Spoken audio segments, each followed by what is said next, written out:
এটা হলো পশ্চিমবঙ্গের ছোট গ্র্যান্ড ক্যানিয়ন, যেটা গনগনি নামে পরিচিত। দেখুন এর সৌন্দর্যটা আমি আজকে আপনাদের দেখাতে নিয়ে এসেছি। গনগনি, যেটা গ্র্যান্ড ক্যানিয়ন অফ বেঙ্গল নামে পরিচিত।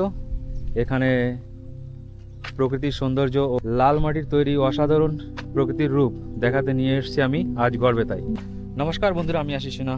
আজ গড়বেতার গনগনি থেকে আপনাদের সবাইকে স্বাগত। চলুন আজ এই গনগনির অপরূপ সৌন্দর্য ঘুরে দেখা যাক, আর এখানকার কিছু তথ্য, ফ্যাক্ট বা গল্প জানা যাক। আমরা এখন ধীরে ধীরে সিঁড়ি দিয়ে নামছি। নদীর তীরে অবস্থিত। দেখুন লাল মাটির সৌন্দর্য এতটা সুন্দর যে না দেখলে এর সৌন্দর্যটা সত্যিই বোঝা যাবে না, আর যেটা অসম্ভব সুন্দর। এইটা হচ্ছে সেই বিখ্যাত গনগনি, যেটা গ্র্যান্ড ক্যানিয়ন অফ বেঙ্গল নামে খ্যাত। আজকে চলুন আমরাও ঘুরে দেখি আর এখানকার অপরূপ সৌন্দর্যটা উপভোগ করি। আমার ক্যামেরার চোখ দিয়ে আপনারাও দেখুন। এখানকার ইতিহাস আলোচনা করা যাবে গল্পের মাধ্যমে। ধীরে ধীরে চলুন আরও নিচে যাওয়া যাক। যতটা ডিপ আছে ততটা নিচে গিয়ে দেখি কেমন কি ভালো মন্দ দেখা যায়। এটা হচ্ছে এই গনগনি, যে গ্র্যান্ড ক্যানিয়ন অফ বেঙ্গল। এই জায়গাটার সৌন্দর্য আরও বৃদ্ধি করেছে পাশে যে নদীটা আছে সেই নদীটার জন্য। নদীটাও অসম্ভব ভালো দেখতে, যার ভিউটা উঁচু থেকে অপরূপ সৌন্দর্য দেখায়। এখানকার স্থানীয় লোকজনের কথায় যেটা আমি জানতে পেরেছি সেটা হলো যে এই নদীর তীরে ভীম বসবাস করতেন এবং তার গদার আঘাতে এই গনগনির সৃষ্টি হয়েছে। আপনারা কি জানেন এই গল্পটা? যদি জেনে থাকেন তাহলে অবশ্যই কমেন্টে জানাবেন। দেখুন লাল মাটির সৌন্দর্যটা সত্যিই অপরূপ। বিজ্ঞান মতে এটা সম্পূর্ণ ভিন্ন ধারণা এবং ভিন্ন কথা বলেছে। বিজ্ঞান মতে বলেছে এটা হাজার হাজার বছরের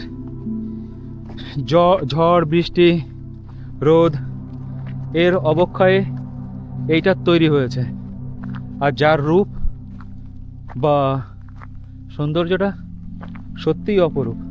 আবার এও জানতে পেরেছি এটা কোনো এক সময় ছিল একটা ঝর্ণা, কিন্তু সেই ঝর্ণার অবলুপ্তির জন্য বা ঝর্ণার জলের ক্ষয়ের জন্য এরকম ক্যানেল সৃষ্টি হয়েছে।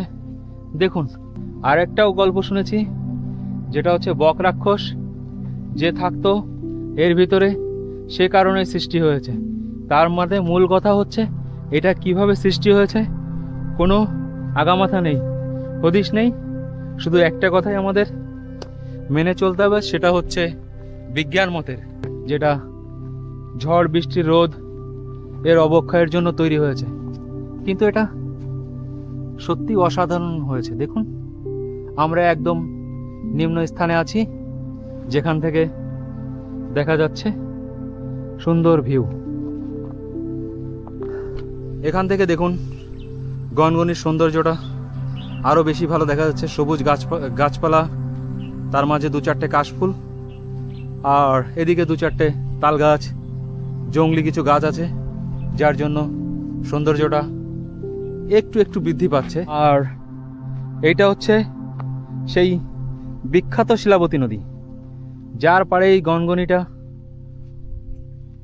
অবস্থিত।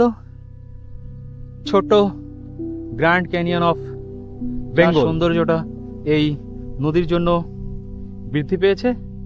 আর এই সেই নদী, যে নদীটার পাড়ে মহাভারতের ভীম বসবাস করতেন এবং এখানকার স্থানীয় লোকের কথায় যেটা জানতে পেরেছি যে তার লাঠি বা গদার আঘাতেই এই গনগনি জায়গাটা সৃষ্টি হয়েছে, যেখানে লাল মাটি আর সমস্ত প্রাচীরের মতোই দেখতে। যাই হোক, দেখুন। আর এই স্থানের আরেকটা ফ্যাক্ট, স্থানীয় লোকজন এখানে দুর্গাপুজোর পর থেকে প্রচুর পরিমাণে পিকনিক করতে আসবে। এটা এখানকার লোকজনের মুখ থেকে আমি শুনেছি, তাদের কথাই। আর যারা ভ্রমণ পিপাসু লোক তারা এখানে আসেন বিখ্যাত পর্যটন কেন্দ্র মনে করে। দেখি এখানে মাছ ধরছে শিলাবতী নদীতে, একটু মাছ ধরা দেখি। বাহ, সুন্দর লোকেশন, মাছ ধরার জায়গাটাও অপরূপ সুন্দর। কোথায় সেকেন্ড? এবার আমরা এখন নদীর পাড় থেকে ওপরের দিকে ফিরে যাচ্ছি। চলুন ধীরে ধীরে যাওয়া যাক। পর্যটন কেন্দ্র হিসেবে এটা হওয়ার পরে এই সিঁড়িটা সরকারের তরফ থেকে বানিয়েছে, কারণ সরকারের তরফ থেকে খুবই সুন্দর সিঁড়ি সাথে রেলিং বানিয়ে দিয়েছে।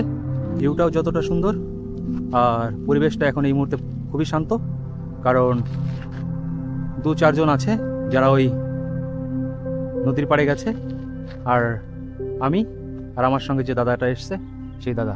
চলুন এবার উপরের দিকে যাওয়া যাক, উপরে উঠে কথা হচ্ছে। এই ছিল আমার আজকের grand canyon of Bengal Gangani ভ্রমণ। এখানে না আসলে, নিজের চোখে না দেখলে প্রকৃতির সৌন্দর্য উপভোগ করা হবে না, কিন্তু যতটা সম্ভব আমি আপনাদের দেখানোর চেষ্টা করেছি আমার ভিডিওর মাধ্যমে, দেখে নেবেন। আমার এই ভিডিওটা যদি আপনাদের ভালো লেগে থাকে তাহলে অবশ্যই লাইক, কমেন্ট, শেয়ার করবেন। আর এই ধরনের ভিডিও যদি দেখতে আপনারা পছন্দ করেন তাহলে অবশ্যই আমার চ্যানেলটা সাবস্ক্রাইব। ভিডিওটা আপনাদের কেমন লেগেছে অবশ্যই কমেন্টের মাধ্যমে জানাবেন। যদি কোনো সাজেশন দেওয়ার থাকে তাও আমাকে কমেন্টের মাধ্যমে জানাবেন। আর চ্যানেলটাকে সাবস্ক্রাইব করলে আশা করি আমি এই ধরনের ভিডিও আপনাদের আরও বিভিন্ন জায়গায় ঘুরে ঘুরে দেখাতে পারবো। চলুন সাথে থাকুন। Tata, by.